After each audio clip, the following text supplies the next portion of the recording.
Discharge भी नहीं हुआ, वर्ड एग्रीमेंट में नहीं हुआ, ये हो गया यानी कि नहीं हुआ, क्योंकि सवाल है ही एक्सेप्शन के। ठीक है, यानी कि आप लोगों का आज कवर हुआ है, if I am not wrong, fraud, misrepresentation, question, under influence, mistake, बस इसका आगे नहीं जा पाए। ठीक है, यानी कि मुझे फिर चेंज करना पड़ेगा अपना कंटेंट, फिर तो आज आप बहुत जल्दी फारिग हो जाएंगे।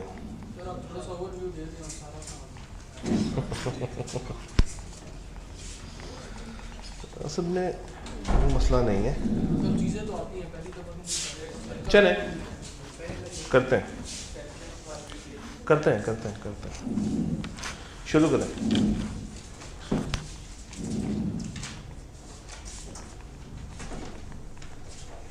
अस्सलाम वालेकुम। और आवाम आहिस्ता आहिस्ता खरामा खरामा कम होते मज़ीद कम हो गई है। ऑनलाइन अवेलेबल करने की देर थी और इसी ख़दशे की वजह से हमने शुरू में उसको ऑनलाइन नहीं किया था कि आवाम को हम फ़िज़िकल बुलाना चाह रहे थे, क्योंकि जब तक आप फ़िज़िकली अपने आप को नहीं असेस करेंगे, रिकॉर्डिंग्स तो आपने सेशन का स्टार्ट में भी ली होंगी ना, आज तक वो पूरी हो पाई हैं ना ये। इसीलिए हम लोगों ने अगली जो अटैम्प्ट है उसमें कॉम्बो बैच ख़त्म कर दिया। हमने कहा यहाँ सिर्फ फ़िज़िकल आओ या प्योर ऑनलाइन जाओ। अदरवाइज़ बच्चा लेता तो कॉम्बो था इस नीयत से कि वो फ़िज़िकल आएगा, मगर ना वो कभी फ़िज़िकल का रहा ना वो ऑनलाइन का रहा। अब अगर किसी को बहुत ही शदीद मजबूरी है तो वो अपना अलग से टॉपअप करवा सकता है, अदरवाइज़ हमारी तरफ से ये सिर्फ फ़िज़िकल ओनली ही है। अच्छा जनाब, शुरू करते हैं फ्री कंसेंट। अब हमें पता है कि फ्री कंसेंट में हमारे पास कितनी बातें हैं, क्वेश्चन नहीं है, अनड्यू इन्फ्लुएंस नहीं है, फ्रॉड, मिसरिप्रेजेंटेशन और मिस्टेक। एक ऐसा एरिया जिसको आके आपने बहुत कम टेस्ट किया है, ना होने के बराबर टेस्ट किया है, दैट इज मिस्टेक। शायद रीसेंट पेपर में या उससे पीछे आए के आपने एक सवाल टेस्ट किया, उसके अलावा मिस्टेक से कोई आज तक अच्छी टेस्टिंग नहीं की आई के आपने। मगर क्वेश्चन, अंडर इन्फ्लुएंस, फ्रॉड और मिसरिप्रेजेंटेशन को आई के आप तसल्ली से टेस्ट करता है।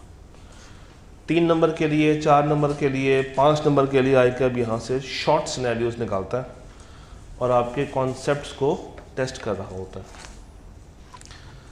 फ्री कॉन्सेंट को देखते हैं और हमारे सामने एक लिस्ट ऑफ क्वेश्चंस हमें नज़र आते हैं जो कि प्योर स्ट्रेट फॉरवर्ड है। कितने सवाल हैं? 7। Spring 10, autumn 10, autumn 11, spring 13, autumn 14 और उसके बाद ऑटम 22। पहला सवाल क्या है? बताएं तमाम सिचुएशंस जहां पे कॉन्सेंट फ्री है। तो जब ये पांचों ना हो तो मेरी कॉन्सेंट क्या है? फ्री। बताएं फ्रॉड किसे कहते हैं? आसान सवाल। बताएं अनड्यू इन्फ्लुएंस किसे कहते हैं? ये भी आसान सवाल। बताएं दोनों में फ़र्क क्या है? फ्रॉड और मिसरिप्रेजेंटेशन में क्या फ़र्क है? फिर बताएं क्या डिफरेंस है between coercion and undue influence, और फिर से बताएं अनड्यू इन्फ्लुएंस और फ्रॉड। तो यहाँ भी कहानी ख़त्म नहीं होती। ऑटम 22 में क्या पूछ रहा है? डिफरेंस बिटवीन कोर्शन और डिफरेंस बिटवीन फ्रॉड और। तो ऑटम 22 के पेपर में 8 नंबर सीधे स्ट्रेट फॉरवर्ड थे। ये रिसेंट पेपर के आसपास की बात हो रही है। 8 नंबर इतने सीधे। अच्छी बात है, बुरी बात है? बहुत अच्छी बात जी। स्प्रिंग 11 का एक सवाल पढ़ें ज़रा। पहले खुद रीड करें सवाल, आज मैंने रीडिंग आपसे करानी है।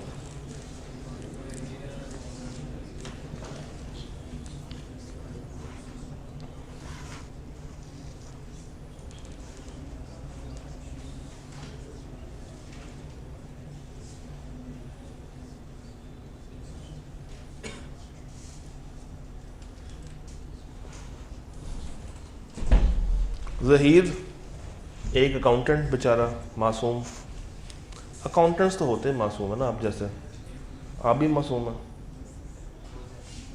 नहीं है? कहाँ लिखा था? छुट्टियां करना आप लोगों ने स्टार्ट कर दी हैं, टेस्ट आप लोग नहीं देते हैं, तैयारी आप लोग नहीं करते हैं। मासूम है तो वाला ये अगर पहले पढ़ लिया होता। Zaheer an accountant in Abid's company embezzled and absconded। अब अगर एक बच्चे की अंग्रेज़ी ख़राब है तो वो तो पहले यहाँ पे फंस जाएगा कि what is embezzled and what is absconded। क्या होता है एम्बेजल्ड, किसे कहते हैं? एम्बेजल्ड सर, एम्बेजल्ड क्या होगा? लास्ट रो में बिल्कुल कैमरामैन भाई से एक स्टेप पहले आपके साथ वाले भाई जो सेंटर बैच के मुझे हंस रहे हैं, ये एम्बेजल्ड क्या होता है? नहीं पता तो किसने पूछना था? सर ये एम्बेजल्ड क्या होता है? नहीं आइडिया। ये एम्बेजल्ड क्या होता है? नहीं आइडिया। Very good. ये एम्बेजल्ड क्या होता है? आप में से कोई भी अगर बताना चाहे। एम्बेजल्ड फ्रॉड नहीं, लिख लें, एम्बेजल्ड कहते हैं चोरी करना। एम्बेजल्ड इज हेरा फेरी करना, चोरी करना, हेरा फेरी, चोरी। एम्बेजलमेंट से ये वर्ड निकला है, हेरा फेरी करना, चोरी करना। तो जब कोई ऐसे मुश्किल लफ्ज आते हैं तो पूछा करें।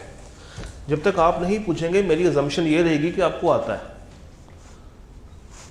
तो एम्बेजल्ड का मतलब क्या हुआ? चोरी, चोरी चोरी, चुपके चुपके। एंड absconded, अब ये absconded एक नया वर्ड आ गया, इसके बारे में भी हम 3 सैंपल लेंगे। absconded, good. absconded, बेहतरीन। सर आपकी शर्ट बहुत प्यारी है। absconded, absconded, हाँ भज गया, चोरी करके भाग जाना। absconded मीन्स फरार हो जाना, नस जाना।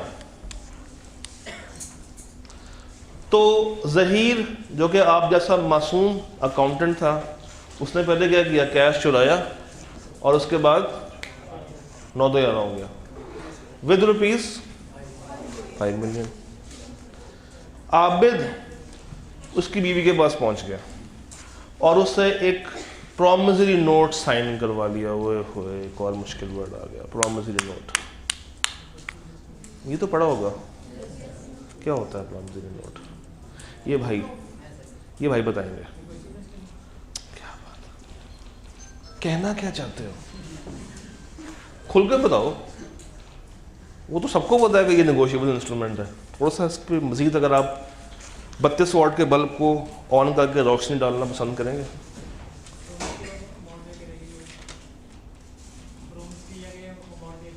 किसके बिहाफ पे पे करेगी? हस्बैंड के बिहाफ पे वो अमाउंट पे करेगी। क्या वो अमाउंट पे कर दी है या वादा कर रही है? वादा कर रही है। वाइफ का नाम क्या है? बिनते असलम। तो असलम कौन हुआ फिर? उसका father. For the said amount when he informed her that her husband would be, उसने कहा कि हम तुम्हारे हस्बैंड को अरेस्ट करवा देंगे और रिकवरी किससे की जाएगी? तुमसे की जाएगी। Against the charge and his name would appear in the newspaper. क्या बिनते असलम इसको अवॉइड कर सकती है? अच्छा, अब अवॉइड से क्या मुराद है?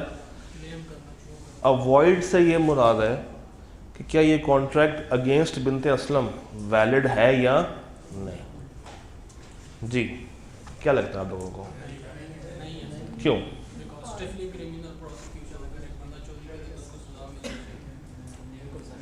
बिनते असलम से वो प्रॉमिसरी नोट साइन करवा रहे हैं, क्या वो उससे मुकर सकती है? बिनते असलम क्या जाके ये केस कर सकती है कि मेरे पे ज़ोर ज़बरदस्ती की गई है, मेरे पे अनड्यू इन्फ्लुएंस किया गया है, कि हम तुम्हारे हस्बैंड को जेल करवा देंगे अगर तुमने ये कागज़ साइन नहीं किया? क्या बिनते असलम एक एग्रीव्ड पार्टी है या डिफ़ॉल्टिंग पार्टी की साथी है? डिफ़ॉल्टिंग पार्टी की साथी है। और क्या ये जो ये जो आबिद है, क्या ये फर्जी केस डाल रहा है या किसी एक्चुअल हकीकत पे मुबनी केस डाल रहा है? और जो उसने काम किया, क्या वो काम अच्छा था? चोरी करके भागना, पैसे लेके भागना अच्छी चीज़ होती है? नहीं। तो बिनते असलम उसको अवॉइड नहीं कर सकती। इसका मतलब है कि वो अगर साबित करने जाए कि मेरे पे कोशन हो रही है या मेरे पे अनड्यू इन्फ्लुएंस रखा जा रहा है, तो ऐसा नहीं है। रीज़न क्या है? रीज़न क्या है? कि उसके शोहर ने कोई अच्छा काम नहीं किया तो वो उसको वॉइड नहीं करार दे सकती, वो अपने आप को एग्रीव्ड पार्टी साबित नहीं कर सकती। तो अगर वो जाती है और कोर्ट में कहती है कि जनाब मेरे ऊपर तो कोर्शन हुई है, मेरे से ज़ोर ज़बरदस्ती साइन लिए गए हैं, तो कोर्ट उसकी बात मानेगा? नहीं। कोर्ट ये कहेगा तुम तो आ गई हो ना, चल अंदर, क्योंकि इसके ज़रिए फिर किसको पकड़ा जाएगा? इसके हस्बैंड को पकड़ा जाएगा। Am I clear on this? तो 3 नंबर की कहानी। पहले ये डिसाइड करें कि क्या ये कोर्शन है या अनड्यू इन्फ्लुएंस है। आपके मुताबिक क्या है, ये कोर्शन है या अनड्यू है? ये कोर्शन है, ये कोर्शन है। कोर्शन में 2 बातें थी, किसी को नुकसान पहुंचाना या उसकी प्रॉपर्टी को नुकसान पहुंचाना, या किसी की प्रॉपर्टी को नुकसान पहुंचाने की धमकी देना। तो यहाँ पे भी क्या दी जा रही है? धमकी दी जा रही है। तो ये अंडर क्वेश्चन फिर भी काउंट नहीं होगा, क्योंकि इसका हस्बैंड वाकई में क्या है? चोर है। तो ये इसको वॉइड करार नहीं दे सकती। तो सबसे पहले आपने उसको डिफाइन कर दिया जो उसके लॉ है, एक्सप्लेन किया हल्का सा और अपना फैसला सुना दिया। ये सवाल देखें,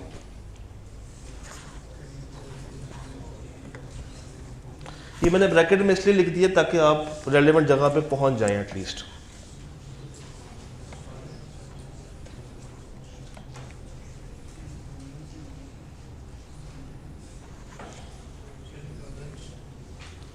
Kareem bought a textile mill from Like on his assurance and a certificate from registrar that जो मिल है और जो उसके एसेट्स हैं are free from any encumbrance. Encumbrance किसे कहते हैं? क्या? Tax liability? कौन कह रहा है? एनकम्बरेंस क्या होती है? आप में से कोई बताना चाहेगा एनकम्बरेंस क्या होती है? हाँ जी, आप में से कोई भी। हाँ जी,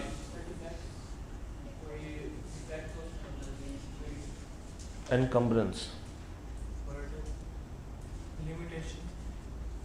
करीब करीब हो, कोई खामी ना हो, कोई लिमिटेशन ना हो, और कोई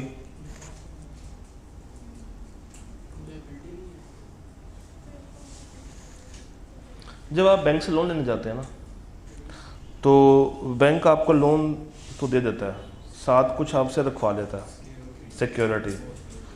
तो जो सिक्योरिटी बैंक ने अपने पास रखवाई है, अब बैंक उस पर ये हक रखता है कि अगर आपने लोन वापस ना किया तो ये एसेट वो बेच सकता है, जब्त कर सकता है। ऐसा एसेट कहलाएगा अंडर एनकम्बरेंस। तो ऐसा एसेट जिसके ऊपर कोई सिक्योरिटी क्रिएट की है बैंक ने। Later Karim received a notice for payment of mortgages due and found that the certificate of registrar was forced by Like. What rights are available to Kareem? मतलब मुझे ये बताइए, करीम एग्रीव्ड पार्टी है या defaulting party है? आज आप लोग सुस्त क्यों हैं? एग्रीव्ड पार्टी है। एग्रीव्ड पार्टी के पास क्या राइट्स होते हैं? वॉइडेबल के बाद 2 और बातें भी आएंगी ना, या वो वैलिड करेगा या वो वॉइड करेगा। हाँ जी, कब वो वॉइड नहीं कर सकता? ड्यू डिलिजेंस के साथ वो वेरीफाई कर सकता था, मगर उसने वेरीफाई नहीं किया।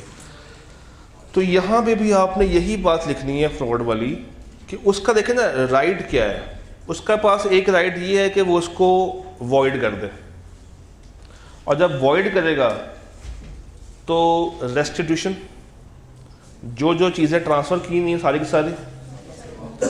बट कब वो वॉइड नहीं कर सकता? जब इसने ड्यू डिलिजेंस का मुजाहिरा ना किया हो। और कोई बात जहन में आ रही हो, आप लिखना चाहते हो उसमें,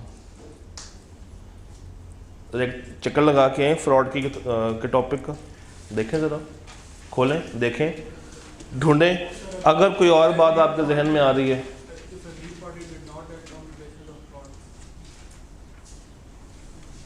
मुझे ये बताइए, इसने जो फैसला किया है ये किस बेसिस पे किया है? ये जो फैसला किया है करीम ने लाइक की बेसिस पे किया, लाइक के बेकाबे में आगे किया।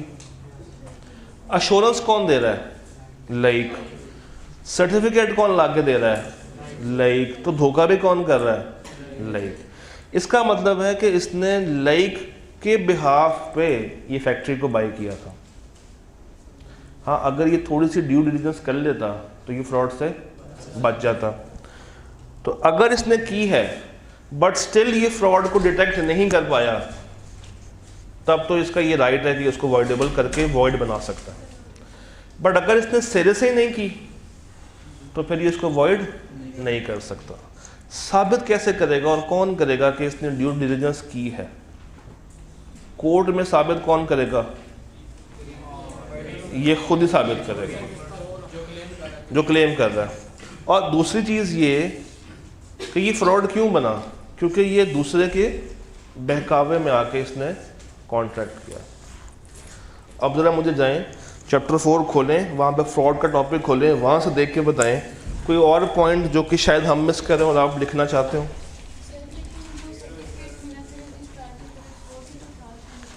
हाँ जी बिल्कुल। तो वो कौन ला के दे रहा है उसको? लाइक ला के दे रहा है ना। उसने उसको देखा, उसने बिलीव कर लिया, तो इसको थोड़े बहुत अपने भी तो हाथ पांव मारने चाहिए थे।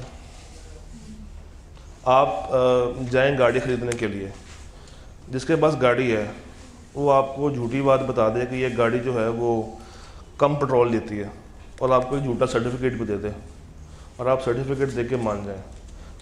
साथ वाली शॉप पे जाके एक दफ़ा कंफर्म ना करें कि सर्टिफिकेट असल बना हुआ या ख़राब बना, तो गलती किसकी है?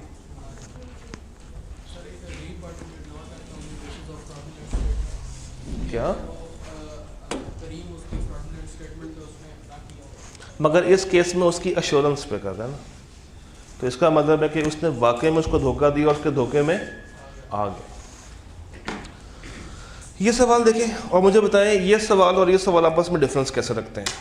स्प्रिंग 16 का क्वेश्चन नंबर 2A और ऑटम 12 का 3A, इसको देखें।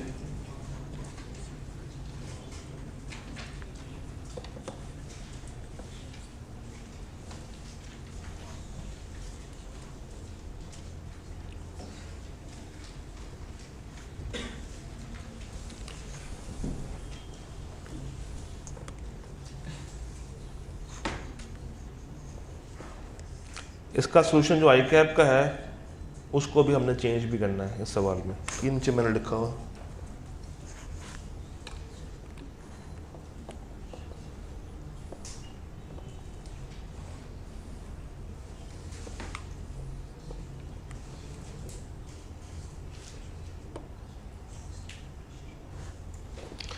Shafiq bought Abbas motorcycle factory in Faisalabad. On Abbas' representation that 50,000 bikes are assembled at his factory annually. अब सवाल ने क्लियर कर दिया, सवाल ने क्लियर कर दिया कि ये क्या है, रिप्रेजेंटेशन। शफीक को बाद में पता चला कि फैक्ट्री के पास कैपेसिटी कितनी है, 35,000 की। शफीक अब उसको रिस्काइंड करना चाहता है on the grounds that his consent was obtained by तो सवाल ने बिल्कुल क्लियर कर दिया कि ये फ्रॉड की तरफ आपने लेके नहीं जाना। ये सवाल किस टॉपिक से पूछ रहा हूँ बताएं। शफीक कब इसको रिस्काइंड नहीं करवा सकता? जब उसके पास ऑर्डिनरी डिलीजेंस वाली ऑप्शन अवेलेबल होती है और उसने उसको एक्सरसाइज ना किया होता। और कोई बात? इग्नोरेंस। अगर आप आई कैट के सोल्यूशन पे जाएंगे तो उन्होंने और बहुत सारी बातें लिखी हुई हैं, उसको काट दें। किताब मुझे दिखाते हैं ज़रा, नई वाली किताब, जो नई किताब है। हाँ ये दिखाना ज़रा मुझे। आई कैप इसका सोल्यूशन जो दे रहे हैं ना वो थोड़ा सा चेंज है।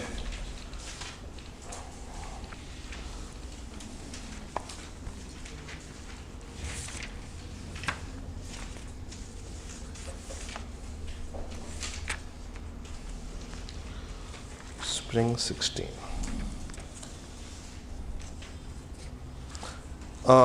आए जरा इसका जवाब पे आए। जवाब में लिखा हुआ है Shafiq may not be able to rescind the contract under the following circumstances if Shafiq had the means of discovering the truth with ordinary diligence. ये बात तो सही है।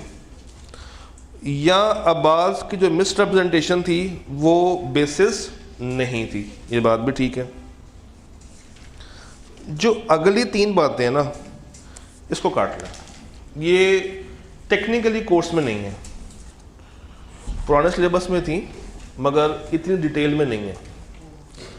एक तो ये काट लें और काटने के बाद ज़रा कंटेंट पे आए, यानी कि चैप्टर नंबर 4 में आए मेरे साथ।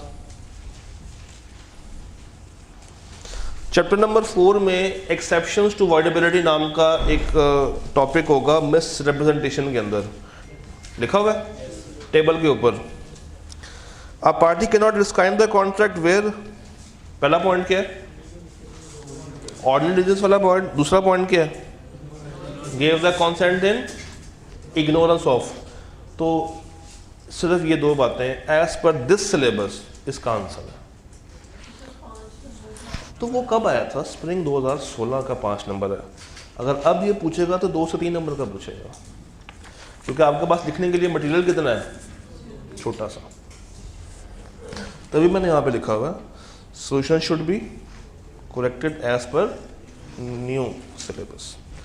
ये ना जी, एक मज़े की बात बताऊँ, फ्रॉड में और मिस रिप्रेजेंटेशन में जो सबसे इम्पॉर्टेंट पॉइंट है ना, जहाँ से है कि आप सवाल बनाता है, वो एक्सेप्शंस टू वॉइडेबिलिटी है और दोनों की तकरीबन कॉमन है।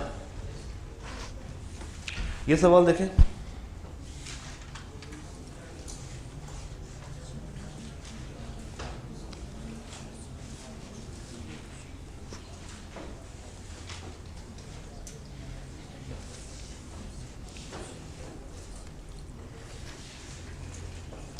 जमाल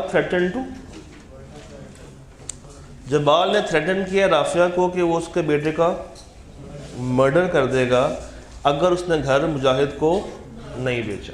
क्वेश्चन है स्ट्रेट में। अच्छा, यहाँ पे इसके लिए वॉइडेबल हो जाएगा, चाहे तो वैलिड करके बेच दे, चाहे तो वॉइड करके ख़त्म कर दे। यहाँ पे तो चले बात समझ आती है, मगर यहाँ पे आप लोगों ने, इस सवाल में आप लोगों ने उसका साथ क्यों नहीं दिया था? क्योंकि यहाँ पे उसका हस्बैंड ऑलरेडी एक क्रिमिनल एक्टिविटी में इन्वॉल्व था। यहाँ पे उसके बेटे का कोई ऐसा कसूर नहीं। ये सवाल लिखिएगा, 3 नंबर का सवाल है, आपके पास 6 मिनट है। Your time starts now. और register like we used to check, sample basis पे कोई से 10 मेरे पास आपने इकट्ठे करके ले आने। अब आपकी डिस्क्रिप्शन है कि आप एक लाइन से उठा लें सारे, ये अब आपने फैसला करना।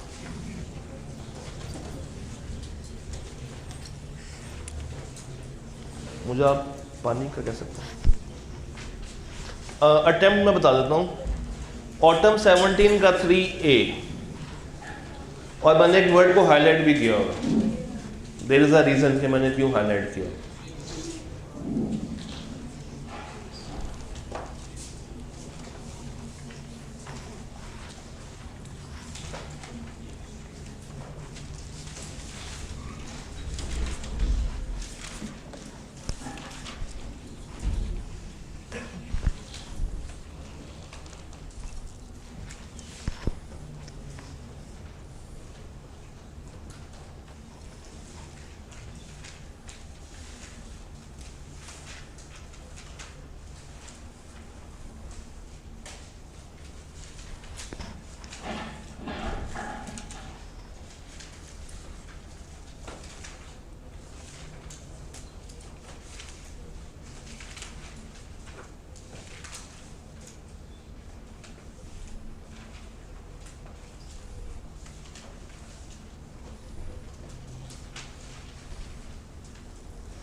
हो रहा है?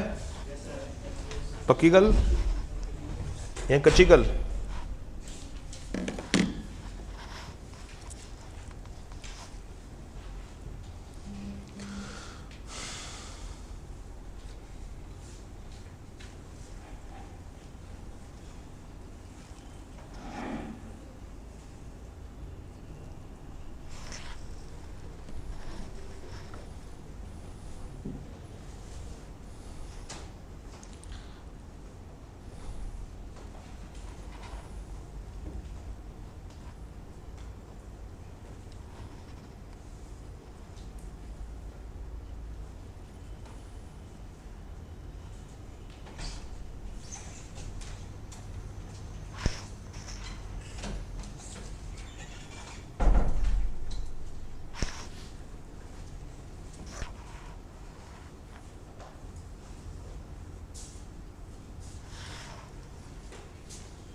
आखिरी 2 मिनट है।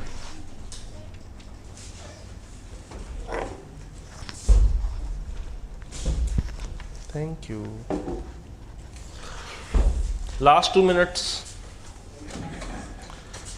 Last 2 minutes. ये फ्रॉड है वैसे? किसी ने कहा होगा ये फ्रॉड है? क्यों ये फ्रॉड क्यों नहीं है? ओपिनियन, इसलिए मैंने इसको हाईलाइट किया था।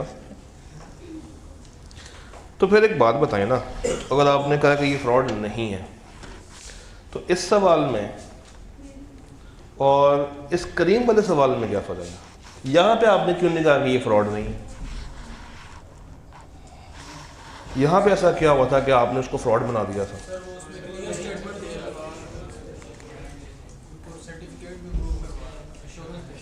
अश्योरेंस, अश्योरेंस के वर्ड में और ओपिनियन के वर्ड में ज़मीन आसमान का फ़र्क है। ये लिख लें, कहीं लिख लें, लिख लें। अश्योरेंस का मतलब होता है कि आप 100% गारंटी दे रहे हैं ये ऐसा ही है, और ओपिनियन कहते हैं ऐसा मुझे लगता है कि शायद ऐसा हो जाए, तो वो ओपिनियन।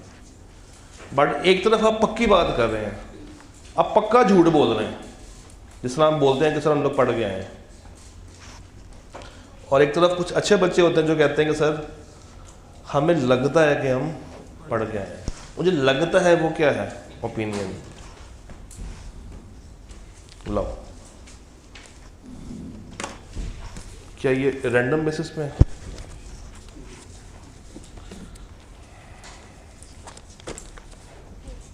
यार अब तो ब्लू से लिखना छोड़ दें। Sharif statement is just in opinion, so that's why Sharif clearly indicated that he was not sure about it. ये किसका है? ये किसका है?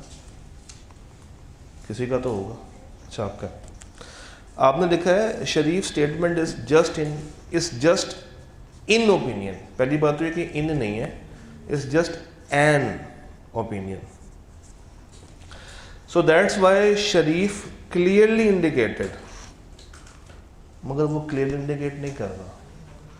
शरीफ clearly indicated that he was not sure about it. आप बस ये लिख दें कि उसने एक ओपिनियन दी है। क्यों दी है? क्योंकि ये श्योर नहीं है। तो वो जो वर्ड लिखा है ना क्लियरली इंडिकेटेड, वो नहीं आना चाहिए। और आपने एक ही बात को 2 दफ़ा, पहले कान यहाँ से पकड़ा है, फिर वही कान यहाँ से पकड़ा, तो ये थोड़ा सा अल्फाजों का हेर फेर किया जा सकता है।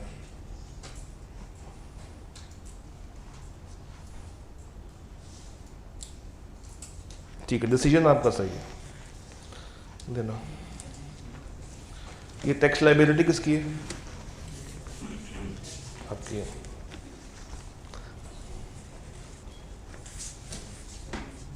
अच्छा, मुझसे ना बच्चों ने ग्रुप में पूछा था, या पता नहीं पर्सनल पूछा था कहीं, कि सर अगर हमसे हेडिंग ना बन रही हो, या अगर हमें हेडिंग ना बनानी आ रही हो एग्जाम में बैठ के, या हमें लग रहा हो कि हम पैनिक कर रहे हैं, तो क्या करें?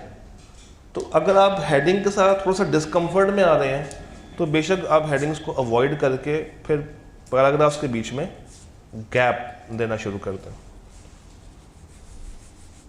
और कटिंग ना किया करें, आपका ठीक है जी। ये भाई या ये बहन, भाई representation must be factual,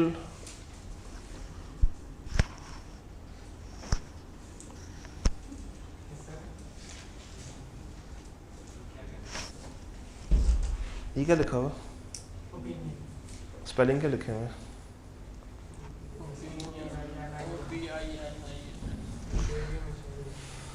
मेरी हमेशा यही गलती होती है।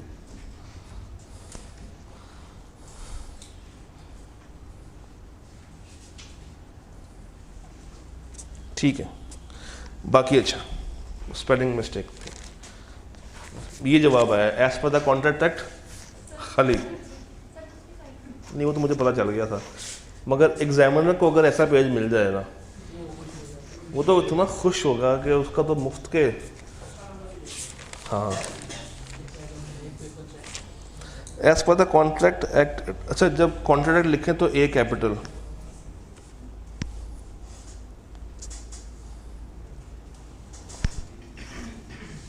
ठीक है, गुड गुड गुड। बाकी दिखाना। तब तक आप ज़रा इसके बारे में ज़ोर आजमाई करें, ये दोनों सवालों के बारे में, जब तक मैं इसको चेक कर लूँ। ये किसका है? ये वाले भाई या बहन?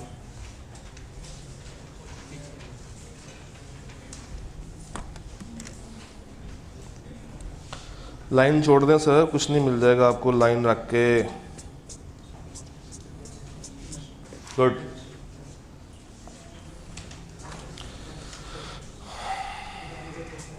ये भाई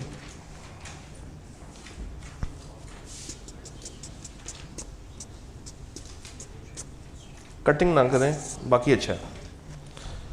ओए, आपकी भी स्पेलिंग मिस्टेक है। इसके स्पेलिंग क्या होते हैं? आपने ए यू को घुमा दिया। शहाब भाई पाए जाते हैं? अच्छा, ये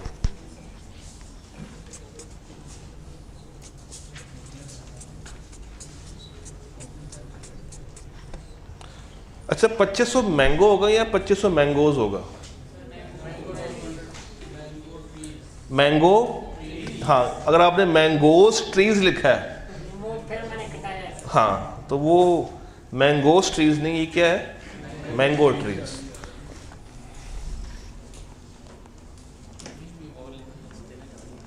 हाँ ले आओ, कोई बात नहीं।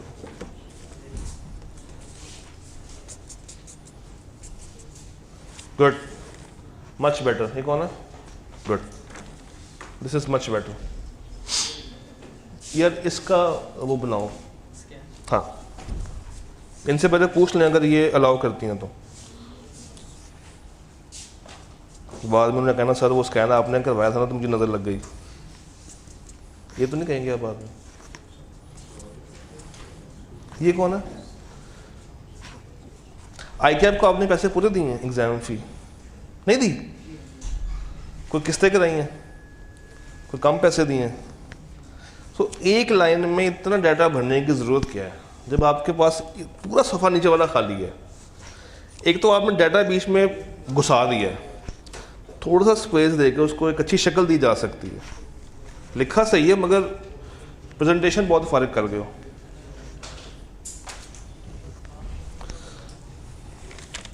हाँ जी, ये वाले भाई।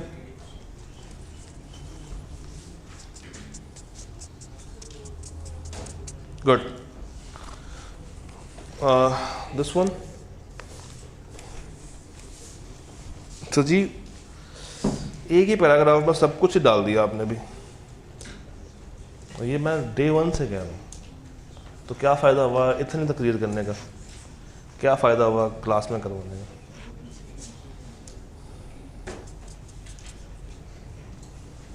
देखिए, बात तो सब ने वही लिखनी है जो है, जो कॉन्सेप्ट है वो सबका सेम है। दो चीज़ें फ़र्क करेंगी आपको दूसरे से, एक आपका एक्सप्रेशन और दूसरा प्रेजेंटेशन। तो जितने अच्छे अल्फाज होंगे और जितना उसको आपने सलीके से लिखा होगा वो आपको बाकियों से डिस्टिंग्विश करके मेरिट की तरफ लेके जा सकता।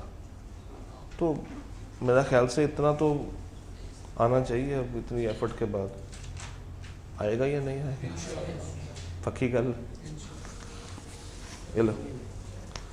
हाँ जी, हारून भाई कुछ कहना चाह रहे हैं आपसे। उनकी शादी हो गई गजाला के साथ। शुक्र है शादी हो गई, मैंने गर्लफ्रेंड होता तो मैंने वहाँ से फिर से काट देना था।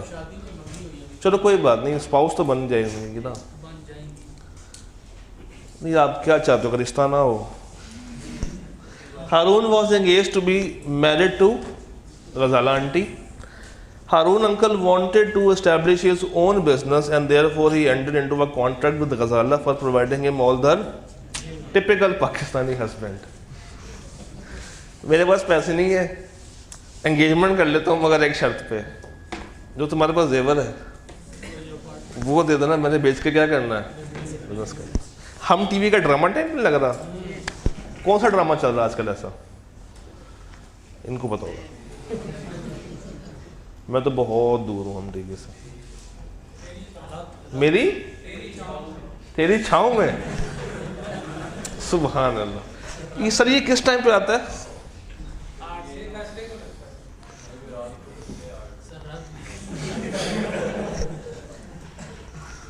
नहीं अच्छा है, मतलब आपके पास अगर नॉलेज ऐसी है तो यानी कि आपकी वाइफ आपसे बहुत खुश रहने वाली है। इकट्ठे बैठ कर देखिएगा। Harun agreed to give her a small share in business profit. अच्छा ये सवाल जब यहाँ तक आया ना तो ऐसा फील करवा रहा है कि ये वैलिड कॉन्ट्रैक्ट है। कैसे? रेसिप्रोकल हो रहा है। तुम मुझे जेवर दो, मैं तुम्हें प्रॉफिट में सर देता हूँ।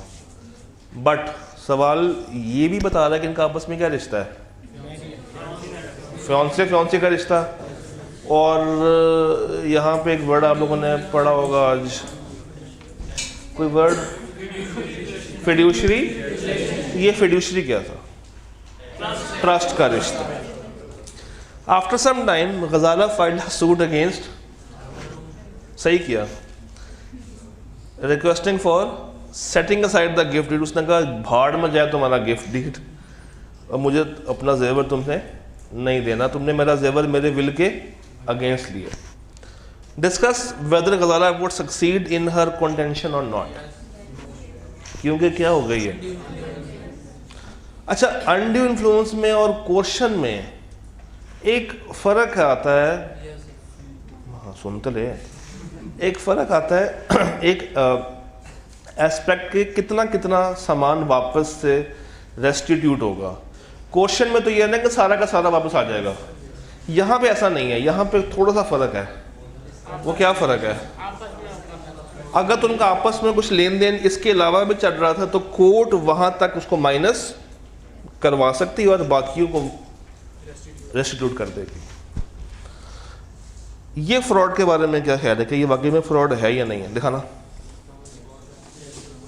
यस सर, ठीक है सर। रीजन भी दिया करें ना साथ यार, ऐसे बंद करके दिया करो ताकि। ये भाई कौन है? सॉरी ये बहन कौन है?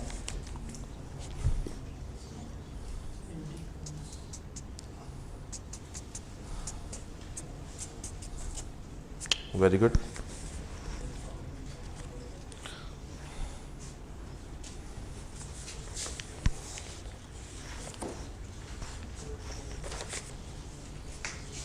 Erroneous opinion. आपने कहा है क्या मुश्किल वर्ड यूज़ करते हैं, मैं उससे मुश्किल वर्ड यूज़ करूँगी। ठीक है, नॉट बैड है। तो एंड कहाँ पे हो रहा है?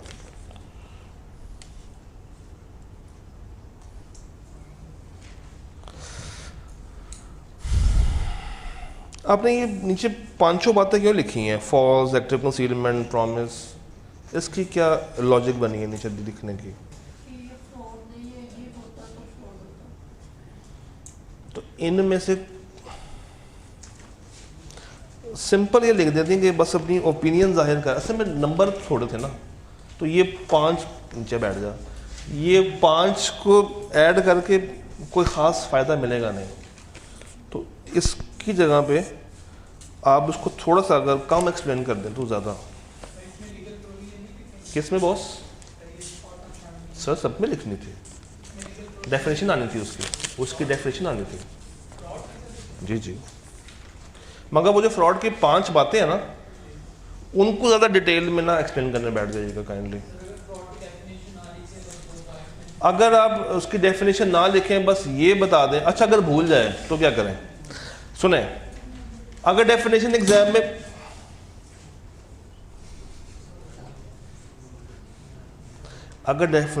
में भूल जाए, ना ज़हन में आ रही हो, और सवाल केस स्टडी का हो, तो क्या किया जाए? फिर ना लिखिएगा, फिर आप बस इतना बता दीजिएगा कि जनाब ये एरिया फ्रॉड का है, फ्रॉड के अंदर इस तरीके से इसको बताया गया है, इसको केस स्टडी के मुताबिक ये ऐसे हो रहा है और मेरा फैसला ये है। तो फिर आपको डिफाइन नहीं करना, फिर आप लॉ और एक्सप्लेनेशन को ना जोड़ दें। समझाइए मेरी बात? अगर एग्जाम हॉल में बैठ के आपको समझ लग जाए कि एरिया कौन सा है, समझ लग जाए कि टॉपिक कौन सा है, मगर उसकी रेलेवेंट प्रोविजन एग्जैक्टली जहन में ना आ रही हो, तो फिर आपने क्या करना है? लॉ और एक्सप्लेनेशन को आपस में जोड़ देना। मगर ये हर एक सवाल के लिए नहीं करना, सिर्फ उस सवाल के लिए करना है जिसमें आपको वाकई में मसला आ रहा हो। हाँ, गलत नहीं लिखनी ना। ये कौन है? कौन है? ये है कोई? S capital.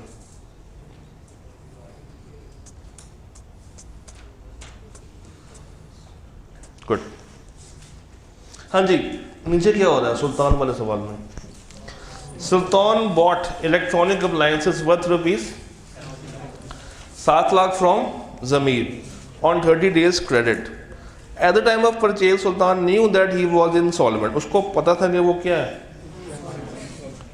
Empty promise. यही है। अब यहाँ पे आपको वर्ड एम्प्टी प्रॉमिस का वर्ड लाजमी लिखना चाहिए, ताकि आप डिस्टिंग्विश कर पाएँ कि ये अगर फ्रॉड है तो किस वजह से फ्रॉड है। और नीचे आपने क्या बताना उसकी? नहीं, एक चीज़ उसको पता है कि उसने पूरी नहीं करनी, वो एम्प्टी प्रॉमिस में आएगा, खोखला वादा। ये सवाल लिखिएगा ज़रा काइंडली, ये सवाल लिखिएगा प्लीज, राइट इट डाउन।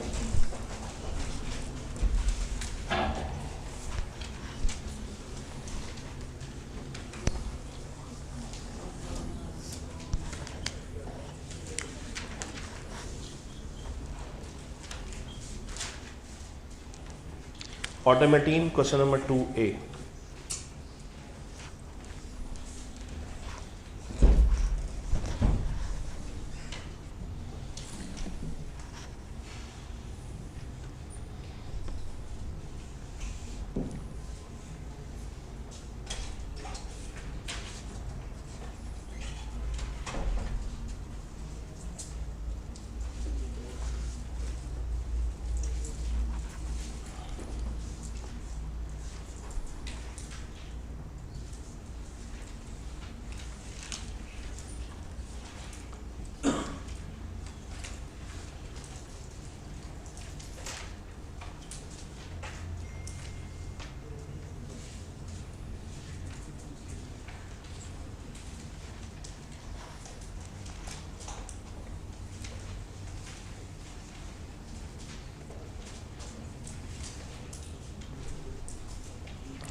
जी करें करें, शाबाश।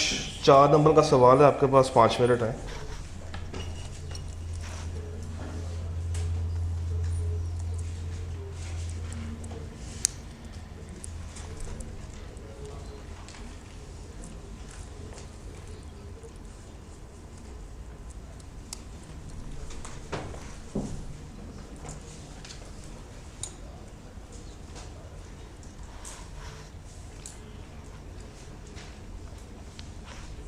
ये वापस कर दो जिनके हैं, फिर वापस ले आना।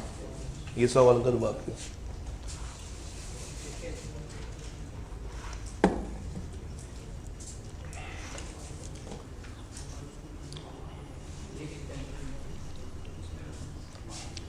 पता है मैंने शुरू में जब हम लोग डे 1 पे थे, मैंने एक वर्ड यूज़ किया था, कंसिस्टेंसी। वो ये चेक करने के लिए कि क्या वाकई में आप थ्रू आउट दिस 12 डेज या 10 डेज डेली आते हैं, नहीं आते। तो अब तक जो लोग बचे हैं ये कंसिस्टेंट अवाम है। जो आखिरी दिन तक रहेगा इसका मतलब है कि वो अपने साथ फ्रॉड नहीं कर रहा, वो अपने साथ धोखा नहीं दे रहा। तो थोड़ा सा जो कैमरे के पास सुन रहे हैं, जो बैठे हैं, अगर आपका आगे भी नहीं आने का प्लान है तो इसको रीअसेस करें, क्योंकि अभी हमने 50 नंबर का पोर्शन आज कवर किया है। इसके बाद पार्टनरशिप है, नेगोशिएबल है, क्रैमिंग वाले एरियाज़ हैं। अभी तो कहानी बहुत पड़ी हुई है। अपने आप को रीअसेस करें, अदरवाइज़ एग्ज़ाम में आप लोगों ने परेशान होना है।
हमने पिछली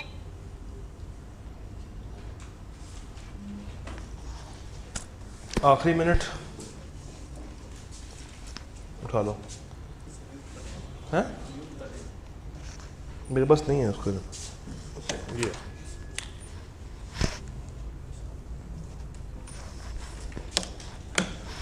जी हो गया।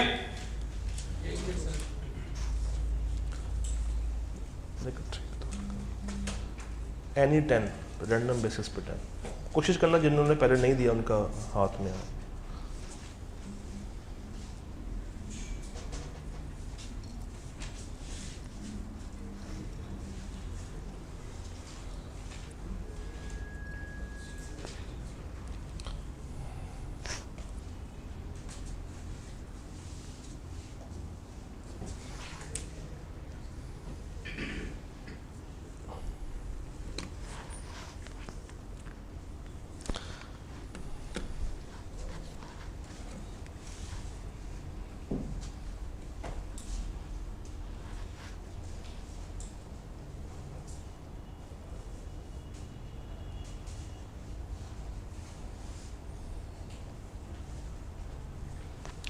हो गया।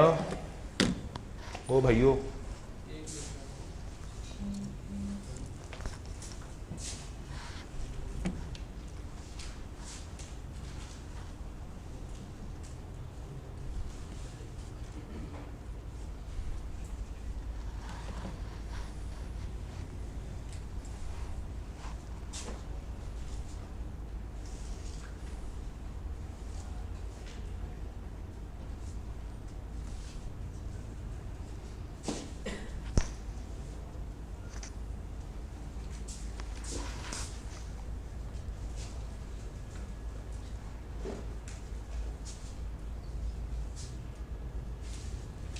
राम भाई देते हैं यार।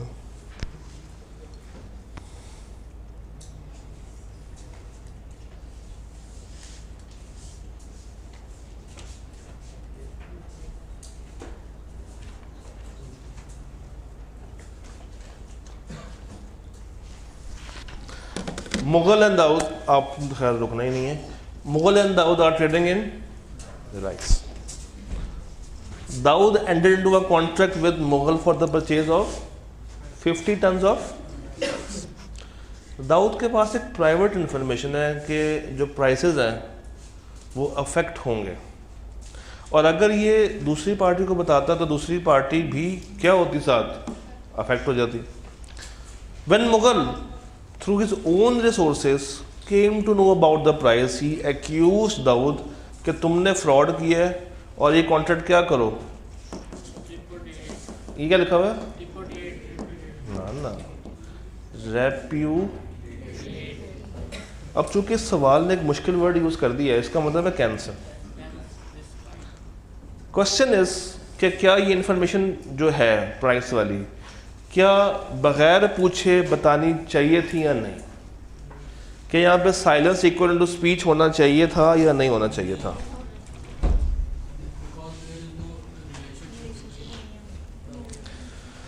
हाँ जी, मैं ज़रा बैक बेंचर से होके आया. सर क्या कहते हैं आप इस सवाल के बारे में? जी जी.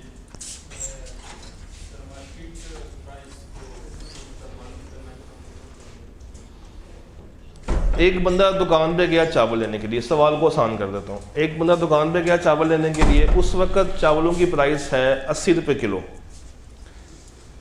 मैं कस्टमर हूँ, आप सेलर हैं. आपको पता है कि ये प्राइस चावलों की कल कम हो जाएगी, 80 से कम होके 60 की हो जाएगी, और अगर आप ये मुझे आज बता देते तो मैं आज ना लेता चावल, कल लेता जब कम हो जाते. आपने मुझे नहीं बताया. अब कल जब मुझे पता चला कि प्राइस कम हो गई है तो मैं आपके पास लड़ने आ गया कि आपने मेरे साथ क्या किया. अब आपने बताना ये है कि क्या ये प्राइस चेंज जो कि आपको ऑलरेडी पता थी, आपका ये मुझे बताना बनता था या नहीं.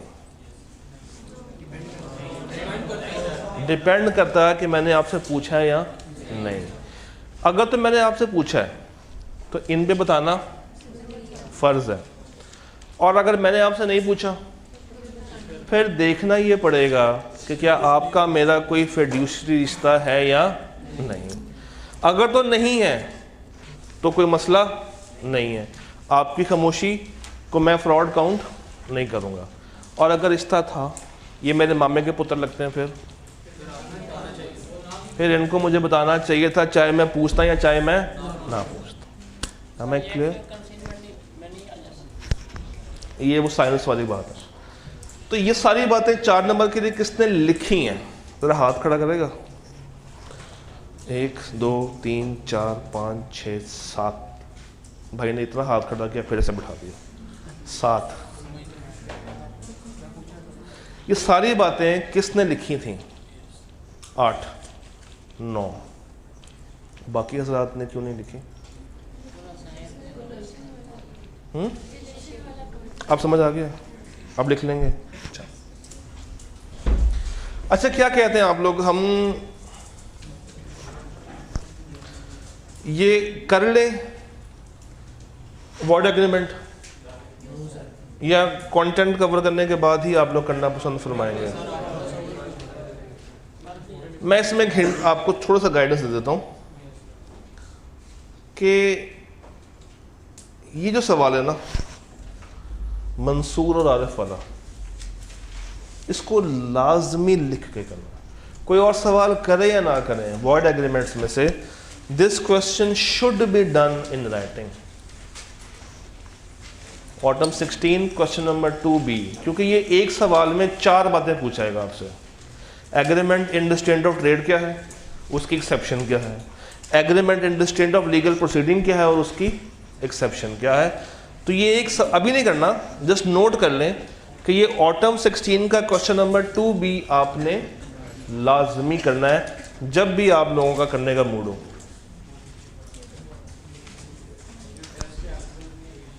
क्या? फिर एक चीज मैं आपसे और पूछना चाहूंगा.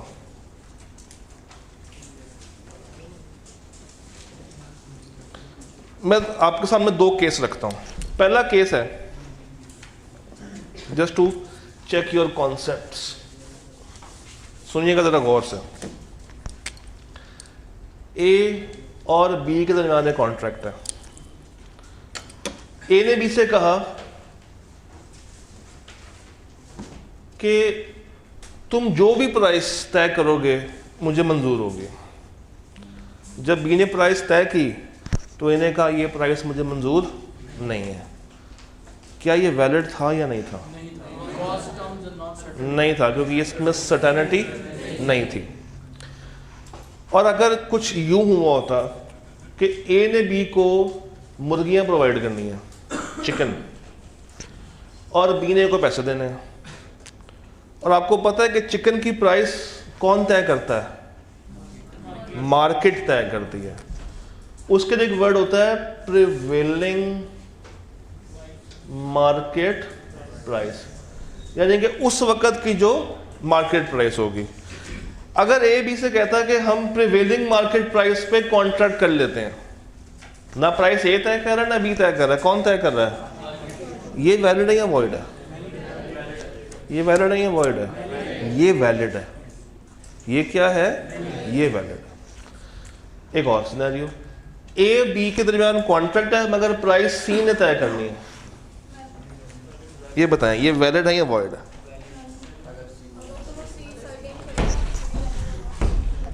अगर सी ये कहे कि यार मैं बाद में तय कर दूंगा, फिर वो अनसर्टन है। और अगर see at the time of formation तय कर दे और दोनों पार्टीज इस पर म्यूचुअली एग्री भी कर रही हों, फिर सर्टन हो जाएगा। और ये तीनों बातें ध्यान में रहेंगी। आई के आपने एक दफ़ा 3 सवाल पूछे मैं और तीनों में डिफरेंस ये रखा था। पहला, प्राइस क्या थी? Totally uncertain. दूसरा, एट प्रिवेलिंग मार्केट प्राइस। और तीसरा, to be determined by a third party. Done. Chapter 4 is done. अगर आप देखेंगे वॉइड एग्रीमेंट, तो इसमें ये सवाल मैंने आपसे क्या लिखने वाला है। अब आप जरा ये सवाल पढ़ें।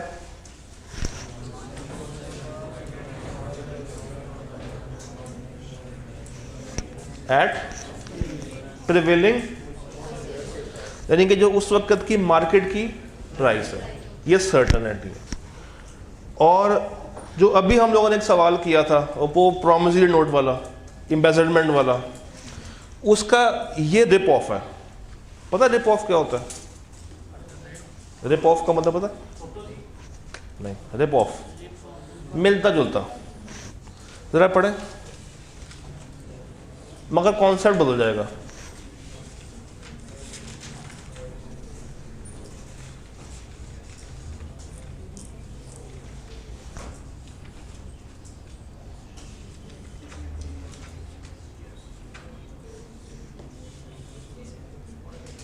वहां पे वो उसकी बीवी के पास चला गया था।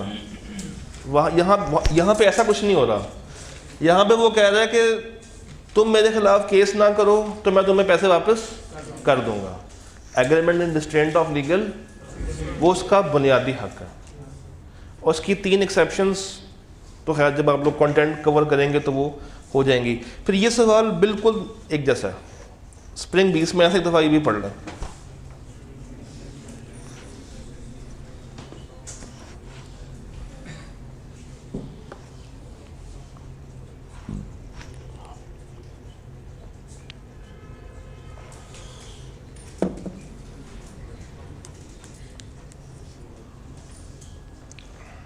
उठवाओ यहाँ से, ये उठवाओ यहाँ से।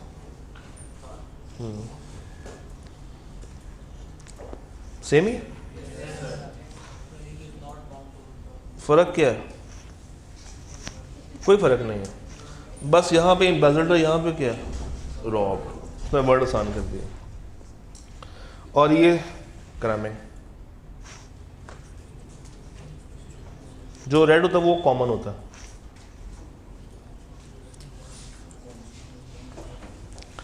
तो अगर आप सिर्फ एक सवाल वो कर लेना तो उसमें सारी बातें कवर हो जाएंगी। प्लस आपको बस ये वाला पॉइंट पता होना चाहिए कि ये वाला वॉइड नहीं, ये क्या है? ये वैलिड है। मुबारक है, मुबारक हो आपको।